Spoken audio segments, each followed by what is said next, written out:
Welcome back, all you happy people. It's been a while since I last reviewed a film on here, and with the summer getting into gear, it's about time to start things up. I'm really curious what's in store for me with the 1st of May already here, so let's go ahead and see what we got. Oh my god, you are kidding me.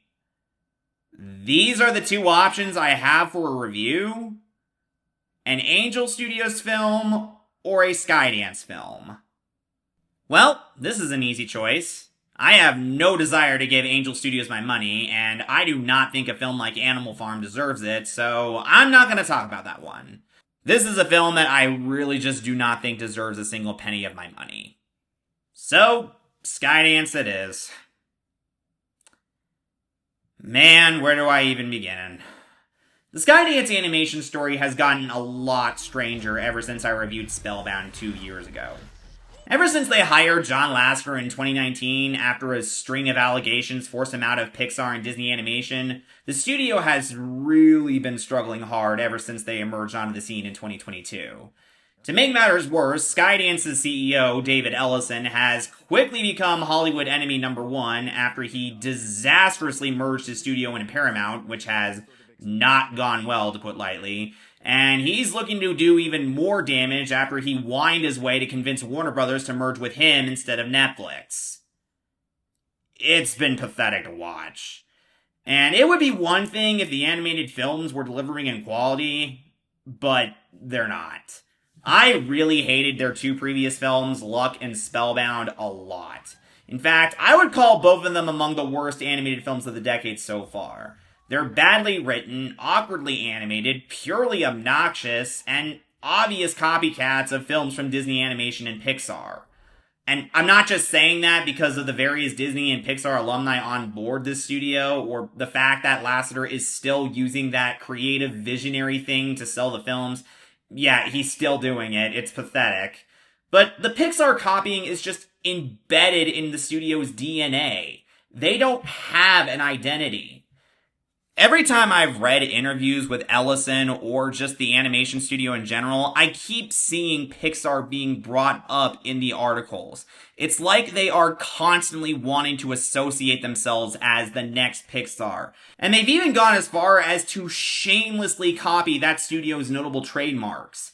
A113, Easter eggs referencing their older material, John Ratzenberger cameos, even their logo. Like, what's this? An animated logo that's based around the studio's very first short film? Gee, I wonder what other animation studio is notable for doing that. It's honestly pathetic, and I'm just baffled at the studio's lack of wanting to grow an identity. And it's really sad because I do feel like there is something they could be offering, but they're just not showing it. And another thing is just that I just don't have any patience for Pixar ripoffs anymore. I'm someone that loves watching ripoff of films. They're hilarious to study just to see other people shamelessly stealing ideas from a more successful film and seeing why it didn't work. But I really just do not like watching Pixar ripoffs anymore. I think it finally clicked for me last year when I saw In Your Dreams, and that was clearly going for that same kind of vibe, but it was so manipulative and unoriginal that it just aggravated me. And the films from Skydance Animation are another prime example of this. These films just don't have a personality behind them apart from blatant stealing. And it's clear they have really slipped in the scene because of this. Their last film, Spellbound, was a massive failure. And I'm not just saying it because I didn't like the movie. Like, it didn't do well at all. Critics didn't like it. Audiences stayed away from it. The director was fired from the studio last year. And according to Puck News, the film was uber expensive and probably lost both parties millions of dollars. And yeah, I buy it. Especially with just how Netflix marketed it. Like an elaborate New York City premiere, tons of advertising, plenty of merchandise, and the fact that these films have budgets upwards to $150 million, I can imagine they lost a lot of money from this film. And it's even more embarrassing considering that another animated musical with serious themes from a different studio released on Netflix a few months later And it not only became a monster hit, it got its songs on the Billboard Hot 100, got a landmark sequel deal, and also won 2 Academy Awards in the process. These were all the things that Spellbound tried and completely failed to do. And I can imagine Netflix was really not happy with how well it didn't do. In fact, according to Vulture, there's even rumors that Netflix is actually thinking about ending the deal early. And considering that the studio has already lost 2 other distribution deals with Paramount and Apple, that is not a good sign. So, yeah, it's been real grim for the studio. And it's a big reason why I haven't been exactly hyped to see their next film. This new film that just dropped is called Swapped, and this time I guess they're going for a body swap movie with animals. Okay, that's not terrible. I wasn't really sold because the trailer looked rather annoying, but I guess there was something there. I mean, it looked cute and harmless enough, I guess. That being said, my expectations were still rather low given Skydance's track record. I mean, this did not look like a standout animated film of the year compared to something like Hoppers or Forgotten Island. Though, to be fair, it did look better than Animal Farm. But, to be fair, compared to their 2 previous films, I will admit that there was a bit of potential that was shining from this. Not much, but just a little. I mean, maybe this could be a surprise. And I'm always someone that wants to give every film a fair chance. So, maybe this could be the one. Maybe putting aside Lasseter and Ellison's involvement, maybe this is the film that can show what Skydance is capable of. And I will give this film this, there is something that is indeed trying to get out of here that I did admire, and I did end up finding the final film better than their previous efforts Spellbound. There was some really good stuff here. But that being said, this film is indeed another misfire from the studio. Swapped is, once again, another dud from Skydance Animation. You would think that after 2 back-to-back failures, they would finally learn to improve with this new film. But no, they instead, once again, repeated the same mistakes they've learned nothing from, resulting in another animated film that falls horribly flat on its face and just feeling like a slog. I really did honestly try to give this a chance because there was something that could have been here, and there was a few little things coming out of it, but guys, there's really not much. This is just not a good movie. In a magical world of animals called The Valley, a young puku named Ollie, played by Michael B. Jordan, has had an eye for curiosity that unfortunately led his species to danger when he ends up sharing their food with a Javan named Ivy, played by Juno Temple. Years go by, and with their species facing starvation, Ollie tries to find food, but only ends up getting into a fight with Ivy, resulting in him falling on a magic pod that once belonged to a mysterious animal creature called a zone that can turn animals into other animals. And sure enough, he ends up turning into a Javan, and after confronting Ivy, ends up getting her turned into a puku. With both of them wanting to get back to their original selves, the two set out in the valley to find a magic pod with the help of a fish named Boogle, played by Tracy Morgan, while avoiding a clan of firewolves, the creatures that plunged the valley into a dark time to begin with. So yeah, based on what I just said, you can pretty much figure out how this plays out. There's really not many surprises to be found here, which is one of the problems with its story. But there was one thing that was lingering throughout my mind when watching this film. This is not a body swap movie. Like, at all. Based on the trailers, the title, and Netflix's press release, the film has given the impression that the animals swap bodies after touching this magic pod, and that it's a body swap movie. Like, the director has clearly stated over and over again that this is a body swap film, but it's really not. The characters technically don't swap bodies, but rather just turn into the creatures themselves. That's not body swapping. Body swapping is literally an entire personality ending up in someone else's body altogether. You know, like what happened with Joe in 22 and Soul. It's not turning into a different species and getting a new body in the process. In fact, I really do not understand why this film was called Swapped apart from making it more marketable. The film was originally supposed to be titled Puku, which honestly made more sense given that the main character is a Puku. But the film had its title changed in September, and like I said, I think the only reason they did this was to try to make the film more sellable to audiences because they had very little to work with. But really, that's only the title. A title of a movie really doesn't mean much. This is a film that really should be sold by the movie's screenwriting. And boy, this film sure isn't sold by its script. The film genuinely has no tricks up its sleeves, with its twists and turns feeling rather played out, and it mostly resorts to, once again, copying a bunch of other animated films in the hopes to make something magical, and yet nothing magical appears. Like, there's plenty of moments in this movie that are just straight up copied out of other films. The film opens with the freeze frame, yeah, that's me gag, which Pixar did in Ratatouille. There's a scene where Ollie learns to fly in his new body, and it kind of reminded me a bit of the scene where Astrid takes her first ride on Toothless in How to Train Your Dragon. And the whole climax feels straight up pulled from Bambi and the Wild Robot. Hell, the film even has a twist villain straight up pulled from some of Pixar and Disney Animation's films. It doesn't feel like a film that reinvents anything as much as it does steal from better films, which goes to show just how little of an identity Skydance has. And I've said before that I don't mind films feeling similar to one another as long as they try to put their own spin on it, but this film really doesn't. Most everything you've seen in this film has been done and been done better. It's exceptionally frustrating. I will say this though, there is one sequence in the film that does actually work, and it's at the very beginning.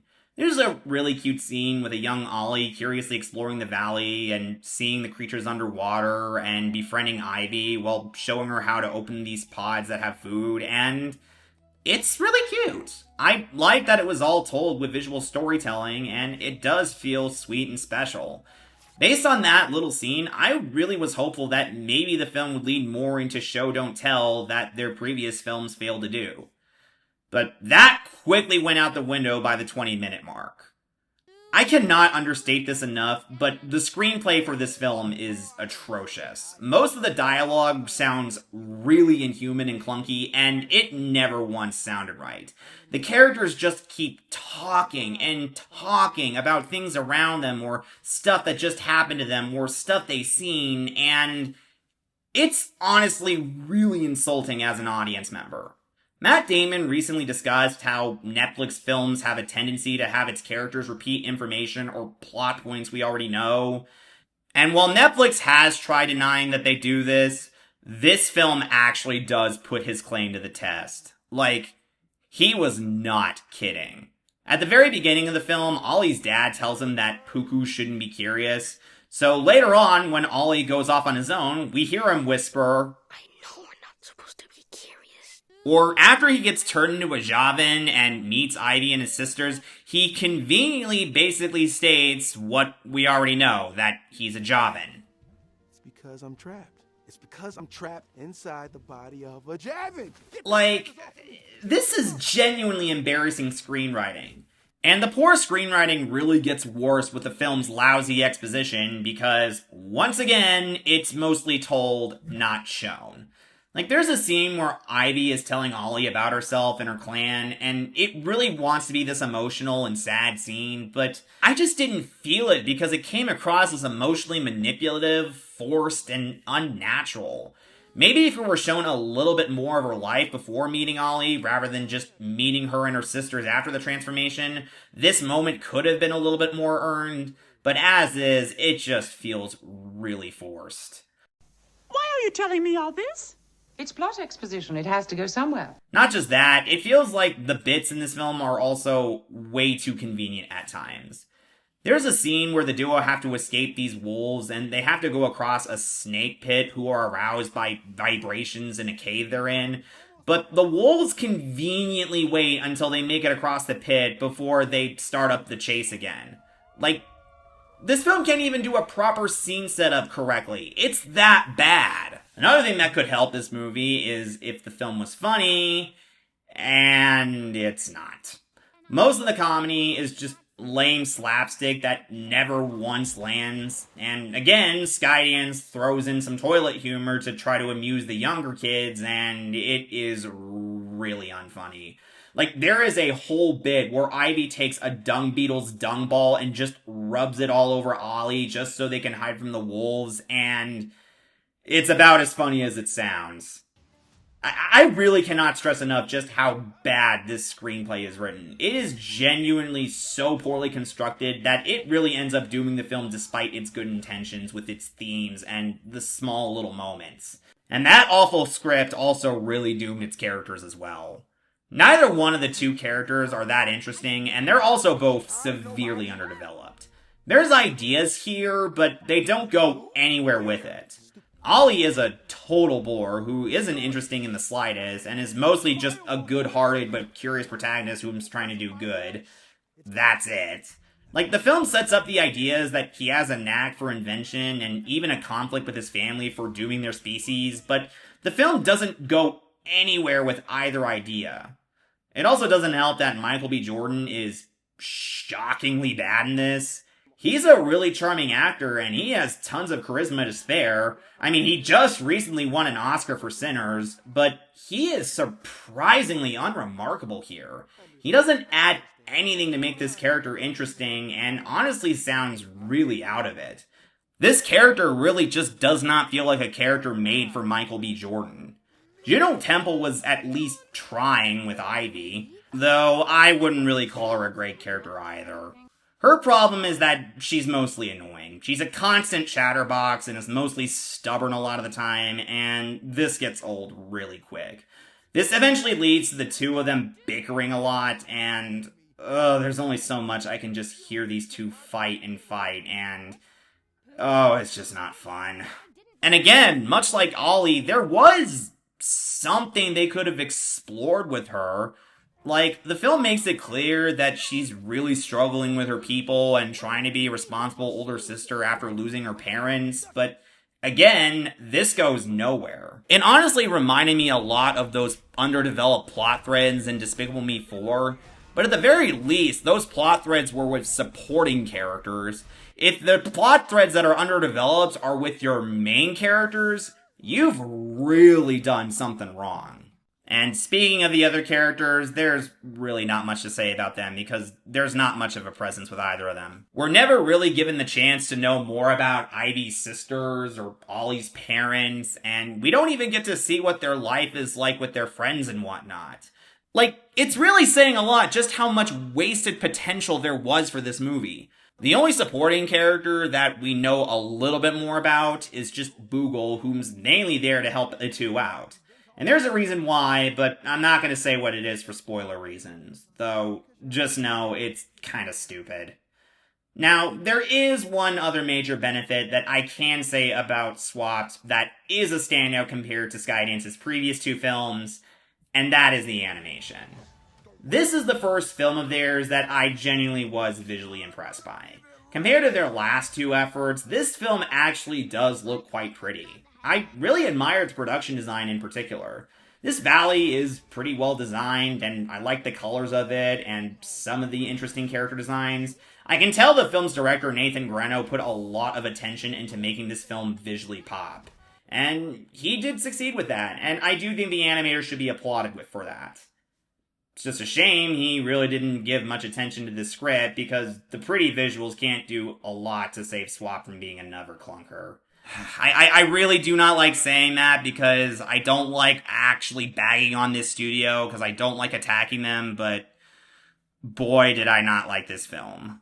While it does have a lovely opening scene and the animation is quite nice, the film still fails due to its terrible screenplay with bad exposition, manipulative moments, unfunny humor, and no surprises, as well as its characters just being underdeveloped and not really fun. Needless to say, this film is another dud from Skydance Animation, and I don't recommend checking this one out. I feel bad because, unlike Spellbound, there was something that I could see trying to get out of this, but it's buried underneath too much bad filmmaking for me to endorse. The film just straight up doesn't work, and it's really not that much of a fun time. So, with all that said, I'm going to be giving Swapped a 3. Yep, another strikeout from Skydance.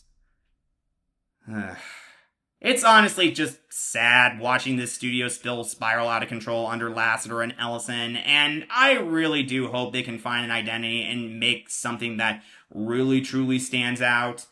But Air 3 films have yet to show that they can truly make anything to stand among the greats. Maybe one day they'll finally be able to get there, but until that day comes, you're better off swapping their films for better ones instead. I called it on the head.